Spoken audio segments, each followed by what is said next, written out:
Bonjour à toutes et à tous, bienvenue dans le podcast La Sueur. Bonjour, Big ol' Rusty, what's up? Ça va. Eh bien, bienvenue dans le podcast La Sueur en tout cas. Merci de votre fidélité. On va revenir très rapidement sur Twitch. Là, fallait qu'on installe un petit peu le studio. On avait pas mal de choses à faire cette semaine. Il y a notre super review qui vient d'arriver, donc 2-3 recadrages parce qu'il y a eu des petits débordements. Donc voilà. Non, c'est faux, c'est faux. Mais voilà. En tout cas, là, on est en train de prendre un nouveau rythme. On reviendra très prochainement sur Twitch. Là, ce podcast est disponible sur YouTube. Petit pouce bleu et n'hésitez pas à vous abonner parce que Road to 100 G's est plus que jamais d'actualité. Et puis on est aussi sur toutes les plateformes audio, Apple Podcast, Google Podcast, Deezer, Spotify, j'en passe. Personnellement, moi je nous écoute sur Apple Podcast. Non, je plaisante. Je nous écoute pas ensuite, mais moi j'utilise Apple Podcast. Ouais. Oui. Et en me touchant. Allez. Jesus Christ. Générique. Let's roll.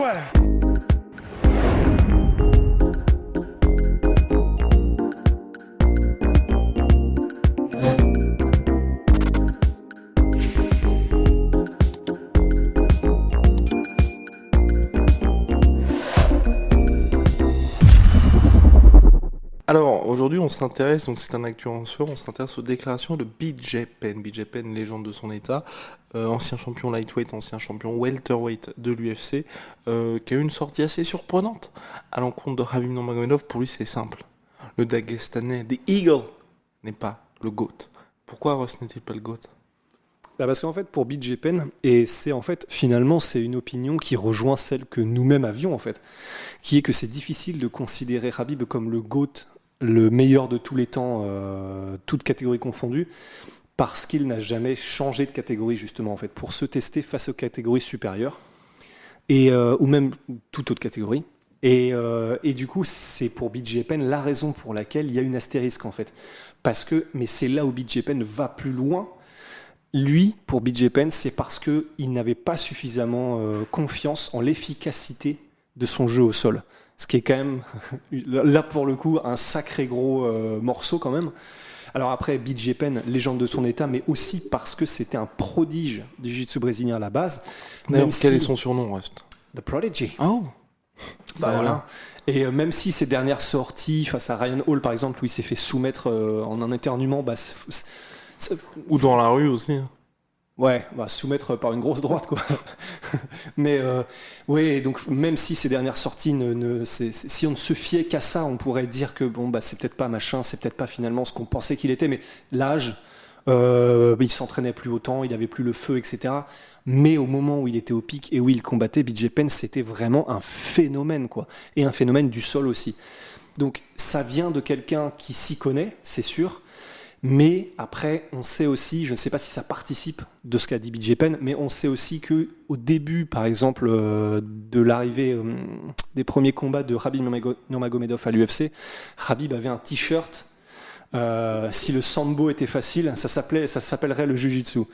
Donc il y a peut-être aussi un petit peu de revanche, de payback de la part de BJ Penn, par rapport peut-être à ça, j'en sais rien. Mais en tout cas, voilà, c'était ça son opinion, quoi. Il n'est pas monté combattre les gros lutteurs et les Ousmane, etc. parce qu'il n'avait pas confiance en l'efficacité de son jiu-jitsu face à des plus gros gabarits. En tout cas, là, c'est bien, on a eu l'avis de BJ Penn. Mais l'avis de Russ dans tout ça, alors ?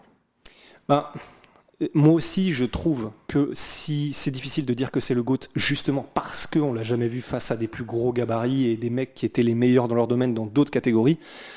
Donc, je suis d'accord avec ça. Par contre, d'affirmer que c'est parce qu'il n'avait pas confiance en son sol, là, je peux difficilement être d'accord. J'ai pas la connaissance de BJ Penn du grappling et à des années-lumière, mais si je me fie simplement à la facilité avec laquelle il a réussi à disposer des meilleurs combattants de la planète Terre dans sa catégorie qui sont les lightweight et qui n'étaient pas des petits gabarits, c'est-à-dire que Dustin Poirier, il est énorme pour sa caté. Je pense que le jour du combat, il devait être probablement à 78, 79, si ce n'est pas plus.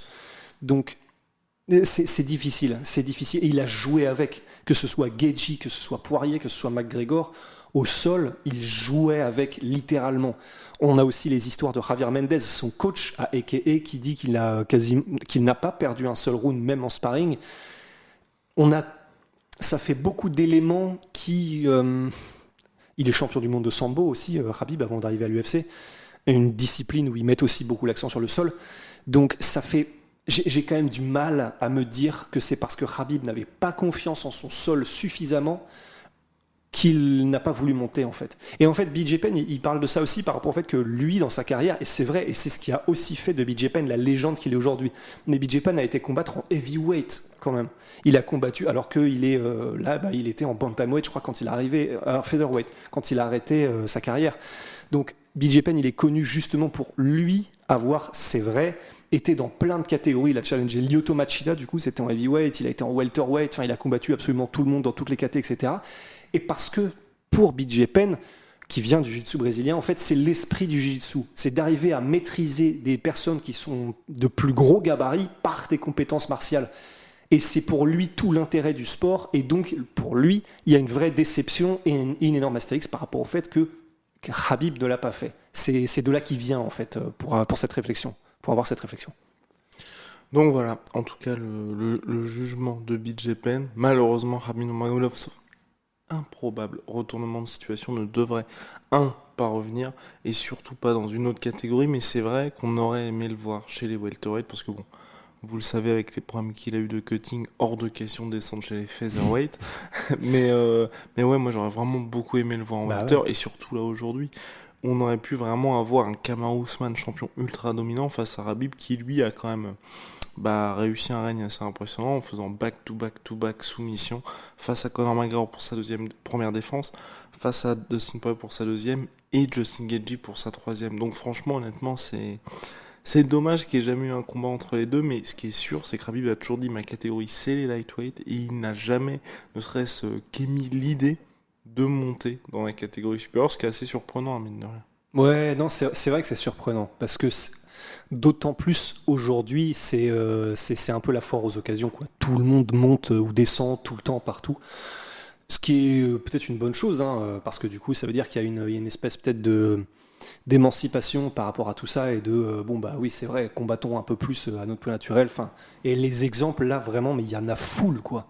Et même les plus connus, hein, que ce soit Conor, que ce soit Masvidal, que ce soit Nate Diaz, les plus grandes stars de ce sport ont fait ce choix-là justement de, à un moment donné, changer de catégorie parce que justement c'était plus adapté, quoi. Et John Jones aussi en ce moment, vraiment on les compte plus. Donc c'est effectivement frustrant, voilà, pour Khabib Nurmagomedov, mais je pense pas que ce soit pour les raisons qu'a évoqué BJ Penn. Voilà, on va passer au deuxième sujet. Deuxième sujet du jour, et pas des moindres, on sort de l'UFC, mais quelqu'un qu'on apprécie particulièrement, il s'appelle Kyoji Horiguchi, il a déjà perdu pour le titre flyweight de l'UFC, c'était face à Demetrius Johnson, il y a de ça des années. Depuis, le monsieur a pris la ceinture du Bellator, a pris la ceinture du Rising, a aussi remporté, je crois, le Grand Prix Bantamweight du Bellator. C'est selon toute vraisemblance l'un des meilleurs flyweight au monde, sinon le meilleur flyweight au monde, l'un des meilleurs bantamweight également. Et là, il revient au Bellator dans un contrat double, puisqu'il signe exclusivement avec le Bellator, mais avec un combat par an au Rising, donc l'organisation japonaise. Ouais, c'est ça qui est bien, c'est que, en fait, et la raison pour laquelle tout ça se passe aussi, qui est assez intéressante, parce que c'est peut-être le cas pour pas mal de fighters, c'est qu'en fait, ils s'entraînent aux States, Kyoji Horiguchi, à l'American Top Team. Pardon, Chips. Excuse-moi. Non, ça permet de faire un magnifique chips, mais que du coup, il s'entraîne aux States, mais avec toutes les restrictions, il ne peut pas revenir au Japon, en fait. Et c'est là qu'il combattait tout le temps, parce que c'est là que c'est une véritable superstar, aussi grâce au Rising, mais parce que le Bellator a été là-bas, etc. Et comme il peut pas revenir, il fallait qu'il trouve une solution, parce que comme il le dit lui-même, je pouvais pas rester là à rien faire, en fait. Et l'avantage, c'est que le Bellator et le Rising, comme on le sait, il y a énormément d'échanges. Attends, j'ai envie de le placer. C'est bipartite, je crois que ça se dit. Ça se dit ? Allez. Allez, je te le laisse. J'en sais rien, mais j'aime bien ce mot. Et donc en fait, comme il y a eu beaucoup d'ententes entre le Rising et le Bellator, c'est d'ailleurs ce qui a permis à Kyoji Horiguchi de battre par exemple Darrion Caldwell par 2 fois, qui était champion du Bellator. Une fois au Rising, une fois au Bellator. Exactement, et en fait du coup c'est ça qui est bien, c'est que c'est grâce à cette bonne entente entre le Bellator et Rising, Scott Coker et Sakaki Raba, qui sont les deux boss des deux organisations, que en fait probablement effectivement il va pouvoir continuer à combattre sur le sol américain avant de pouvoir retourner au Japon, ce qui est une très bonne nouvelle, parce que c'est trop il est encore relativement jeune, hein, je crois, mais ce serait trop dommage qu'il perde autant d'années de vie, de carrière, en ne pouvant pas combattre au Japon, quoi. Donc c'est très bien, c'est très très bien. Et pour Bellator ? Ah bah c'est génial, hein. C'est pour le Bellator. Bah, Tu regrettes pas qu'il ne retourne pas à l'UFC? Moi, Si. c'est vraiment mon Si. gros regret, surtout pour Kyoji. Parce que là, tu vas me dire si. Je pense qu'on ne le reverra plus à l'UFC en fait. Bah, en fait, c'est de ça dont j'ai peur aussi. Ou alors que quand on l'y revoit, ben. Trop tard. Trop tard, ouais. Trop tard, le train est passé. C'est ça qui fait peur. Je sais pas comment son contrat est organisé. Peut-être que maintenant, c'est encore plus compliqué, du coup, avec les accords bipartites. Mais, mais ouais, j'ai peur aussi, en fait. J'ai vraiment peur aussi. Et j'ai peur parce que j'ai peur que l'UFC fasse même le choix volontaire, s'ils ont l'occasion, j'en suis pas sûr du tout, mais de ne pas le prendre. Parce que c'est un Japonais, et donc qui ne vendrait peut-être pas forcément aux States, qui aurait moyen de vraiment faire mal à leurs champions actuels, champions. Sauf s'il le signe, s'il est à l'UFC. Ouais, mais parce que du coup, je pense que Moreno, par exemple, vendra plus que Kyoji, tu vois. Que Figueiredo vendra plus que Kyoji parce que c'est Mexique, parce que c'est Brésil, parce que... Et du coup, je sais pas si l'UFC aura grand intérêt, si même ils le veulent, mais effectivement, j'espère que c'est pas le cas parce que ce serait trop con, quoi. Là, vraiment, honnêtement, maintenant, tu mets Kyoji contre n'importe lequel, Figueiredo, Moreno ou même des bantamweight, honnêtement, c'est must-see TV quand même. Donc, ce serait dommage, mais j'en ai peur aussi. Mais c'est pour ça que moi ça m'attriste un petit peu parce qu'honnêtement c'est... Donc si vous ne connaissez pas Kyoji Horiguchi, je vous invite à regarder ses combats. Mais surtout voilà, comme l'a dit Rust, honnêtement, personnellement, Kyoji contre Moreno ou contre Figueiredo, là maintenant je ne sais pas qui gagne. Ah, et non. c'est peut-être le seul gars hors UFC qui est plus fort ou sinon qui peut regarder le champion droit dans les yeux. Ouais. Dans n'importe quelle catégorie. Ouais, non, complètement.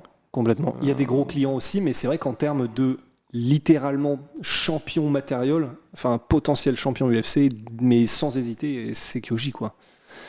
Parce que là même, vous allez sûrement dire AJ McKee, mais je me mets aussi un petit peu en dessous du duo Max Holloway-Volkanovski. Ouais, c'est ça le problème, c'est qu'il est dans cette catégorie-là, quoi. Et que même si Jim Maki a de très très très beaux jours devant lui, bah Kyoji, il a déjà prouvé, quoi, parce que il s'est fait battre clairement par Demetrius Johnson, mais il n'a pas démérité du tout dans ce combat, et face à tous les autres, c'était le roi, quoi. Donc non, c'est clair. Donc voilà, c'était ça pour les news, les actualités du moment, cher Rust. Je pense qu'on a fait le tour, on se retrouve très très vite pour de nouvelles aventures. I think so. Et puis voilà, big shout out à Tsumi Hoi, qui s'occupe de la déco. La semaine prochaine, normalement, on vous prépare un truc assez stylé, je crois, avec eux. Oh ouais. Ça va être... Honnêtement, ouais. Bah, j'ai lu One Piece et il y a un perso que je surkiffais par-dessus tous les autres. Et disons simplement que la semaine prochaine, il va passer ici. Et dans un contexte stylé. Oui, Trop et stylé. dans un contexte stylé. On n'en dit pas plus. Say no more, zip it. Et big shout out à My Sweet Pea, My Sweet Protein. You got Donc it. 47% sur tous mes protéines avec le code la sueur aujourd'hui seulement.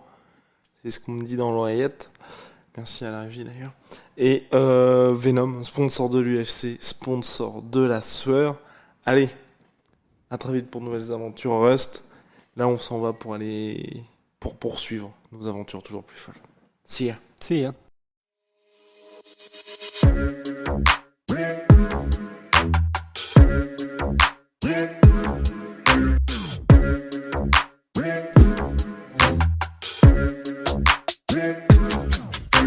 I'm fucking coming for you!